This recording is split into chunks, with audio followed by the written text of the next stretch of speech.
या देवी सर्वभूतेषु माँ कालरात्रि रूपेण संस्थिता नमस्तस्यै नमस्तस्यै नमस्तस्यै नमो नमः। आप सभी को चैत्र नवरात्र की बहुत बहुत शुभकामनाएं। माता रानी आपकी सभी मनोकामनाएं पूरी करें। आज नवरात्र का 7वां दिन है और नवरात्र का 7वां दिन माँ कालरात्रि को समर्पित होता है। माँ दुर्गा की 7वीं शक्ति कालरात्रि के नाम से जानी जाती हैं। माता दुर्गा के 7वें दिन माँ कालरात्रि की उपासना करने का विधान है। इनकी सूर्य के समान तेज वाले 3 नेत्र हैं। इनकी सांसों से अग्नि निकलती है। इनके गले में बिजली के समान चमकने वाली माला है। इनके बाल बड़े और बिखरे हुए हैं। माता दुर्गा की 7वीं शक्ति कालरात्रि के चमकीले आभूषण हैं। माता कालरात्रि का रूप उग्र है व इनका रंग अंधकार के समान काला है और इनकी सवारी गदर्भ यानी गधा है। माता के 4 हाथ हैं, जिसमें दाहिनी ओर के हाथ अभय मुद्रा और आशीर्वाद मुद्रा में हैं और अन्य दोनों हाथ में कांटों के समान वज्र और उस्तरा है। माता का स्वरूप भले ही भयानक हो, लेकिन वे सदैव शुभ फल देने वाली हैं, इसलिए ये शुंभकरी भी कहलाती हैं। अर्थात इनसे भक्तों को किसी भी प्रकार से भयभीत या आतंकित होने की कतई भी आवश्यकता नहीं है। इनके दर्शन के मात्र से ही मनुष्य पुण्य का भागी बन जाता है। इनकी उपासना करने से ब्रह्मांड की सारी सिद्धियों के दरवाजे खुलने लगते हैं और तमाम आसुरी शक्ति उनके नाम के उच्चारण से ही भयभीत होकर दूर भागने लगती है। इसलिए दानव, दैत्य, राक्षस और भूत प्रेत उनके स्मरण से ही भाग जाते हैं। ये ग्रह बाधाओं को भी दूर करती हैं और अग्नि, जल, जंतु, शत्रु और रात्रि के भय दूर हो जाते हैं। इनकी कृपा से भक्त हर तरह के भय से दूर हो जाता है। माँ कालरात्रि दुष्टों का विनाश और ग्रह बाधा को दूर करने वाली हैं, जिससे भक्त भय मुक्त हो जाते हैं। माँ कालरात्रि का नाम 2 शब्दों से मिलकर बना है, काल और रात्रि, जिसमें काल का अर्थ है मृत्यु और रात्रि का अर्थ है रात या अंधकार। इस प्रकार जो अंधकार की मृत्यु लाती है वही कालरात्रि है। अंधकार की मृत्यु से मतलब है नकारात्मकता की मृत्यु, दुष्टों की मृत्यु। किसी भी मनुष्य के जीवन में जो भी काले संकट हैं, जो भी नकारात्मकता है, माँ कालरात्रि उन सभी को दूर करती हैं। माता कालरात्रि की भक्तिपूर्वक पूजा उपासना करने से माता प्रसन्न होती हैं और भक्तों के सभी संकट हर लेती हैं। माता का बाहरी रूप बहुत ही भयानक होने के बाद भी इनका मन बहुत ही सरल है।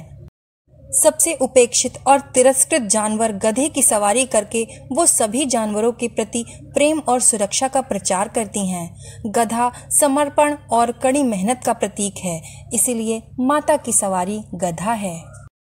तंत्र मंत्र की विद्या रखने वाले व्यक्ति भी माँ कालरात्रि की पूजा करते हैं। ऐसा माना जाता है कि नवरात्र के 7वें दिन आधी रात को तांत्रिक शक्तियाँ जागृत होती हैं।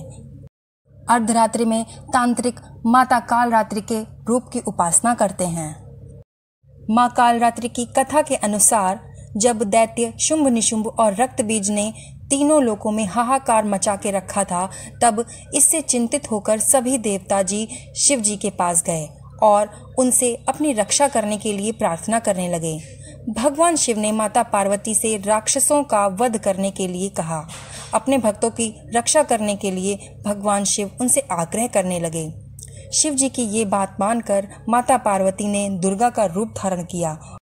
रक्तबीज ने ब्रह्मा से वरदान पाया था कि जहाँ जहाँ उसके रक्त की बूंदें गिरेंगी वहाँ वहाँ उस जैसा भयानक असुर पैदा होगा, जिससे कोई भी देवता, दानव आदि कोई भी व्यक्ति उसको मार नहीं सकता था, क्योंकि जहाँ जहाँ उसका रक्त गिरता था वहाँ वहाँ उसके समान भयानक राक्षस पैदा हो जाते थे। ऐसा करते करते उन राक्षसों की संख्या इतनी ज्यादा हो गई कि देवता भी भयभीत हो उठे। माँ दुर्गा ने दैत्यराज रक्तबीज को जैसे ही मौत के घाट उतारा, तो वैसे ही उसके शरीर से रक्त के लाखों रक्तबीज दैत्य उत्पन्न हो गए। इसे देख माता दुर्गा ने अपने तेज से कालरात्रि माता को उत्पन्न किया। इसके बाद जब माँ दुर्गा ने दैत्य रक्त बीज का वध किया और उसके शरीर से निकलने वाले रक्त को माँ कालरात्रि ने जमीन पर गिरने से पहले ही अपने मुख में भर लिया, इस तरह माँ दुर्गा ने सबका गला काटते हुए रक्त बीज का वध किया। तो ये थी माँ कालरात्रि की कथा। आइए अब जानते हैं इनकी पूजा करने की विधि।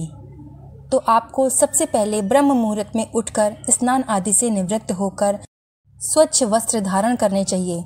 माता का पसंदीदा रंग लाल है, तो हो सके आप लाल रंग के वस्त्र धारण कीजिए, जिससे माता प्रसन्न होंगी। इसके बाद आप सूर्य देवता को अर्घ्य दें और पूजा के स्थल को गंगा जल से पवित्र करें। इसके बाद माता की तस्वीर को भी गंगा जल से पवित्र करके साफ कपड़े से पोंछें। इसके बाद घी का दीपक जलाएं, भगवान गणेश जी की आराधना करें, कलश पर जल अर्पित करें। उसके बाद माता को कुमकुम लगाएं, कलश पर कुमकुम लगाएं। माता को लाल रंग के पुष्प चढ़ाएं। आप गुड़हल या गुलाब या अन्य कोई भी लाल रंग का पुष्प माता पर चढ़ा सकते हैं। माता को गुड़ व गुड़ से बनी हुई चीज़ें अति प्रिय हैं, इसलिए आप आज के दिन गुड़ का भोग लगाएं या गुड़ से बनी हुई मिठाई या खीर अर्पित करें।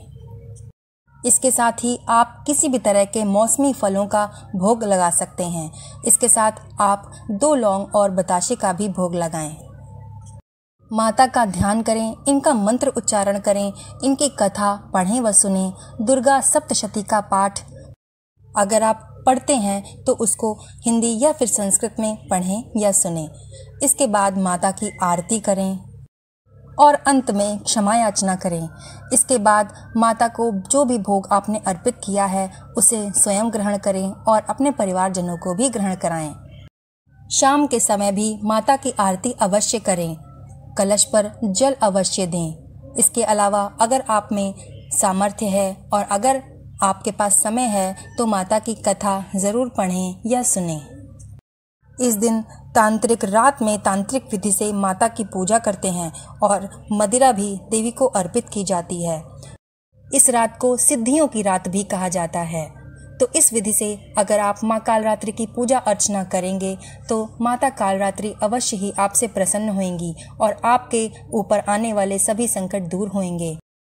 आपको हमारा वीडियो कैसा लगा हमें ज़रूर बताइएगा और कमेंट में ये ज़रूर बताइएगा कि आप हमारा वीडियो कहाँ से देख रहे हैं। हमें